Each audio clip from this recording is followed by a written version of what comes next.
the courage to explore what it looks like for you to belong without shrinking may be one of the most important ways to protect your well-being. Welcome to Oxygen for Educators.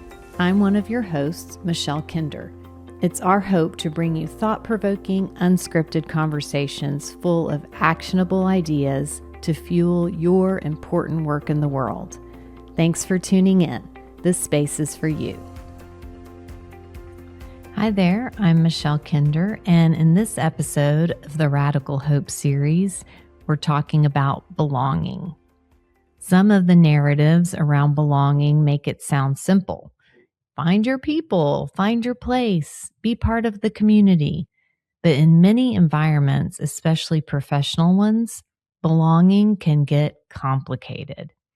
Sometimes belonging comes with an unspoken cost, becoming slightly less ourselves. Sometimes belonging asks us to do something subtle, adjust ourselves to match the room. It can look like editing what we say in meetings or softening a perspective that might create tension or letting something pass that doesn't sit quite right. Most of the time, those adjustments feel small and even reasonable, but over time they can accumulate. That tension between belonging and shrinking is something many people carry, especially in professions built on care and responsibility. Over the next few minutes, we're going to explore the difference between fitting in and belonging, why belonging is tied to nervous system safety, and what it takes to stay connected without losing parts of ourselves that matter most. Real belonging shouldn't ask us to disappear. One of the reasons belonging matters so much is that it isn't just a social experience, it's a biological one. Our nervous systems are constantly scanning the environment for signals that answer very old questions. Am I safe here? Do I matter here? Do I belong here? And there's a reason those questions run so deep. For most of human history, survival depended on belonging to a group. Humans lived in small, interdependent communities where food, protection, and safety were shared responsibilities. To be pushed outside the circle wasn't just uncomfortable, it was dangerous. Anthropologists often describe humans as the most cooperative primate. Our survival strategy was never individual strength. It was belonging to a group that worked together. We raised children together, we gathered food together, we watched for danger together, and our brains evolved accordingly. The human brain spends an enormous amount of energy monitoring social cues. Who welcomes us, who doesn't, where we stand in the group, whether we are accepted or at risk of exclusion. Which is why we can walk into a room and sense the atmosphere almost immediately. Our nervous systems are reading the room, literally and figuratively. And when belonging feels uncertain, the nervous system doesn't relax. It stays on high alert. People begin monitoring themselves more closely. They become careful about what they say, and they spend energy managing impressions and avoiding missteps. And that kind of vigilance is exhausting. It requires a tremendous amount of mental energy to keep evaluating the room and adjusting ourselves to stay safe within it. Modern neuroscience findings reflect this evolutionary inheritance. One fascinating study out of UCLA placed people in brain scanners and simulated social exclusion using a simple online game. When participants were left out of the game, the brain activated the same region involved in physical pain. In other words, the brain responds to rejection in ways that are remarkably similar to being physically hurt. Our bodies take belonging seriously. We see this in other research as well. Studies on loneliness and social disconnection have found that chronic isolation carries health risks comparable to smoking many cigarettes a day. Belonging isn't a luxury. It's part of how human beings stay regulated and stay well. Some researchers describe this moment as a crisis of belonging, a time when many people feel increasingly disconnected from institutions, communities, and even the places where they work, which means the question of belonging isn't just personal or biological, it's also cultural. And because belonging is such a powerful human drive, people will almost always seek it somewhere. Some researchers distinguish between healthy belonging, environments where people are respected and can remain themselves, and unhealthy belonging, where acceptance depends on conformity or exclusion.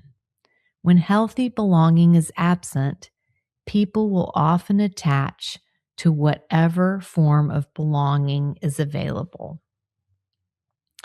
When belonging feels uncertain, people often develop strategies to protect their place in the group. One of the most common strategies is fitting in.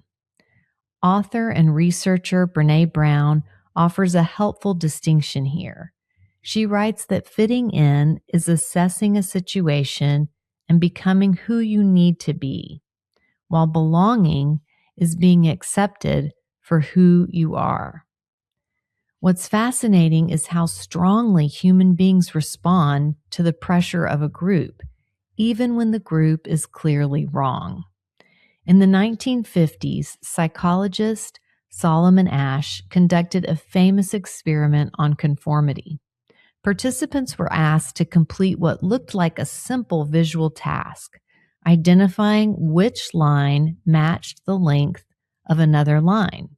The answer was visually obvious, but the other people in the room were actually part of the experiment, and they all gave the same incorrect answer. When faced with that situation, many participants changed their response to match the group, even though they could clearly see the correct answer. In other words, people were willing to doubt their own perception rather than stand apart from the group. Researchers have repeated variations of this experiment many times, and the pattern shows up again and again. Human beings are extraordinarily sensitive to the social environment. There's even a term for a related phenomenon, pluralistic ignorance. It describes situations where many people privately disagree with something, but assume they are the only one who feels that way, so everyone stays silent, which means entire groups can maintain a shared behavior that almost no one actually believes in. This is one of the reasons fitting in, even when it comes at a personal cost, can feel so natural. Our brains are constantly evaluating where we stand in the group and adjusting accordingly. Most of the time, that instinct helps people coordinate and cooperate. But over time, that kind of social adjustment can start to blur the line between cooperation and self-erasure. If that sentence lands somewhere familiar to you, you're not alone, which raises a deeper question for people working inside complex systems. Can I belong here without becoming less myself? That question matters. But before we go further, it's important to name something clearly. Not every environment can tolerate a full expression of difference. Some systems are structured in ways that reward conformity and punish deviation. And pretending that every environment is psychologically safe would be naive and potentially harmful. Discernment matters. Belonging without shrinking doesn't mean saying everything you think in every moment. It means learning to read the environment clearly and choosing your responses wisely. And sometimes that choice may still look like fitting in. You might walk into a meeting, understand the dynamics of the room, and decide to say the safer thing, not because you've lost yourself, but because you've made a conscious, self-protective decision about how to navigate that moment. The outward behavior might look the same, but internally, something important has shifted. Instead of automatically shrinking in a way that feels self-abandoning, you're choosing how to respond. Awareness restores agency. It allows us to respond intentionally rather than automatically. And there's another layer to this as well. The state of our nervous system matters. Speaking from a reactive, dysregulated place when we're flooded with frustration or anger often doesn't lead to clarity or influence. It usually escalates conflict and closes doors. But when people speak from a more grounded and resourced place, when they are steady, thoughtful, and connected to their values, the impact is very different. The same truth can land in entirely different ways depending on the nervous system state from which it's delivered. So this conversation is not about reckless honesty. It's about integrity paired with discernment, understanding when to speak, and how to stay connected to yourself while navigating complex systems. One simple way to notice this dynamic in your life is to pay attention to a small signal. If you find yourself leaving a meeting, replaying what you said or what you didn't say, that's often the nervous system telling you belonging felt uncertain in that moment. When people begin navigating belonging with that kind of awareness, another question often starts to emerge. Not just, can I belong here? But what does belonging here actually require of me? Because belonging is not only about acceptance from the inside, it also involves paying attention to that relationship with ourselves. Parker Palmer writes about this in his work on integrity. He describes integrity not as moral perfection, but as wholeness, the ability to live in ways that do not divide us from ourselves. In other words, integrity allows a person to move through the world without constantly fragmenting their identity. And this becomes especially important inside systems. Most professional environments ask us to adapt in certain ways. Some of that adaptation is healthy and necessary. But when the gap between who we are and how we show up becomes too wide, people begin to experience something deeper than stress. They begin to feel divided. Part of them participates in the work. Another part of them holds their values, their questions, or their discomfort off to the side. Over time, that internal division becomes exhausting, not because people lack resilience, but because human beings are not designed to live indefinitely in contradiction with themselves. Researchers studying identity in organizations describe a related phenomenon called identity threat. It occurs when people feel that an important part of who they are, their values, their background, or their perspective is at risk of being dismissed or devalued in an environment. When that happens, people often spend enormous mental energy managing how much of themselves to reveal. They monitor how they speak, how they show up, how their ideas might be interpreted, which means that instead of focusing fully on the work, part of their attention is always devoted to protecting their identity. Philosopher Charles Taylor describes something related when he writes about recognition. Human beings, he argues, don't just need acceptance.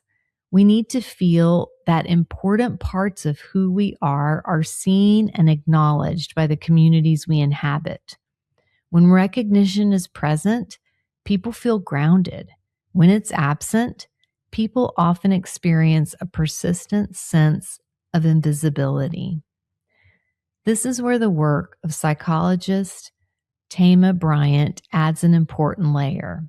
She reminds us that belonging must always include dignity. Belonging that requires the erosion of dignity is not belonging at all. It's accommodation. Healthy belonging allows people to remain recognizable to themselves. It allows room for difference, room for voice, room for conscience. And when those conditions are present, something important happens to the nervous system. People stop managing the room and start participating in it. If belonging is so fundamental to how human beings function, the natural question becomes, what actually makes belonging possible in a group? Researchers who study high-functioning teams have found that belonging rarely emerges from mission statements or slogans. It grows from a set of conditions that shape how people experience the environment. One of the most important of those conditions is something organizational psychologist Amy Edmondson calls psychological safety. Psychological safety doesn't mean everyone agrees with each other. It means people feel confident that they can contribute ideas, questions, or concerns without being punished or humiliated. In psychologically safe environments, people are more willing to speak up, admit mistakes, and offer perspectives that might challenge the status quo. Interestingly, when Google studied what made certain teams perform better than others in a large internal project known as Project Aristotle, they expected to find that success depended on expertise or talent. Instead, the strongest predictor of team effectiveness turned out to be psychological safety. In other words, the teams where people felt safest to contribute were the teams that performed the best, which tells us something important about belonging. It requires enough safety that people can remain present as themselves. Researchers also find that belonging rarely grows from grand gestures, large initiatives, or formal programs. Instead, participants in the studies describe small but intentional acts. Someone turning toward them when they speak, someone building on their idea, someone acknowledging their contribution. Belonging tends to emerge through small signals that accumulate over time. Leaders who acknowledge when they don't have all the answers. Teams that treat questions as engagement rather than resistance. Groups that respond to mistakes with curiosity instead of embarrassment. And environments where people acknowledge each other's contributions. None of these behaviors are dramatic, but together they send a powerful message to the nervous system. You can participate here. And when that message is present, something important begins to shift. People no longer have to constantly evaluate whether it's safe to contribute. They begin engaging with the work and with each other in a much more honest and generative way. And in education, that shift matters enormously. When educators feel they belong in the environments where they work, they are far more likely to bring curiosity, creativity, and courage into their work with students. Important to note, researchers find that while most of us remember very clearly what it feels like to question our own belonging, we are often much less aware when someone else in the room may be experiencing that same uncertainty, which is something we can all be more intentional about noticing and attending to. In many ways, belonging is simply the experience of being witnessed. As the Irish poet and philosopher John O'Donohue once wrote, the soul does not want to be advised, it wants to be witnessed. Belonging is one of the most powerful forces shaping human behavior. Our nervous systems are wired to seek it. For thousands of years, belonging meant safety. It meant protection, shared resources, and the ability to survive. So it makes sense that our brains remain highly attuned to the social environments we inhabit. We read rooms, we adapt, we adjust.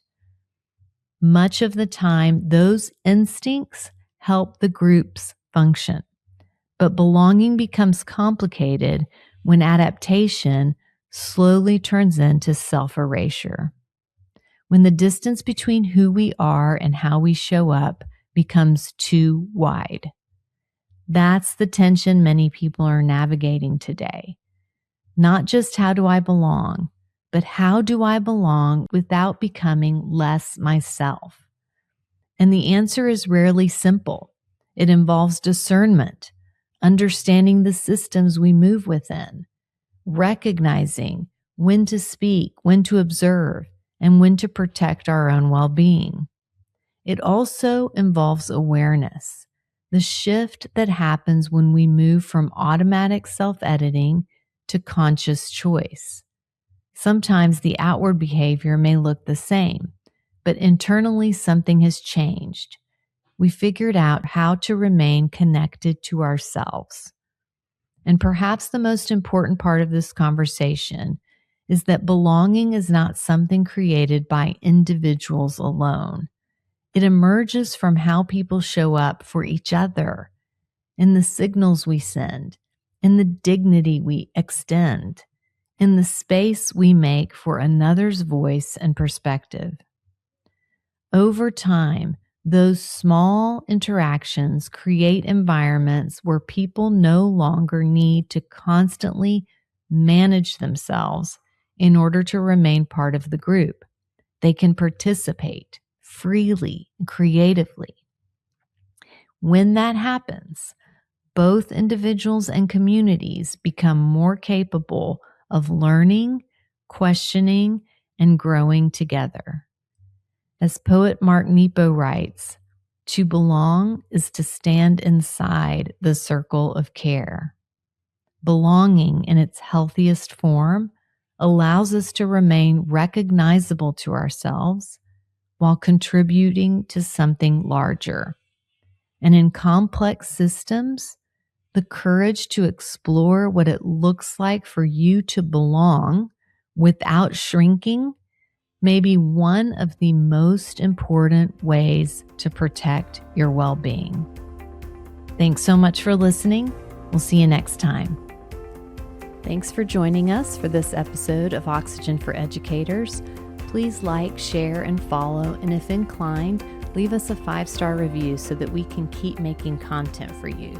Let us hear from you if you know someone we should interview or a topic we should cover. The views and opinions expressed in this podcast are those of the guest and host and do not necessarily reflect the official policy or position of any organization. The content is provided for informational and educational purposes only and is not intended as professional advice. Listeners are encouraged to use their own judgment and seek appropriate professional support when needed. Oxygen for Educators, its host and production partners are not responsible for any actions taken based on the information shared in this podcast.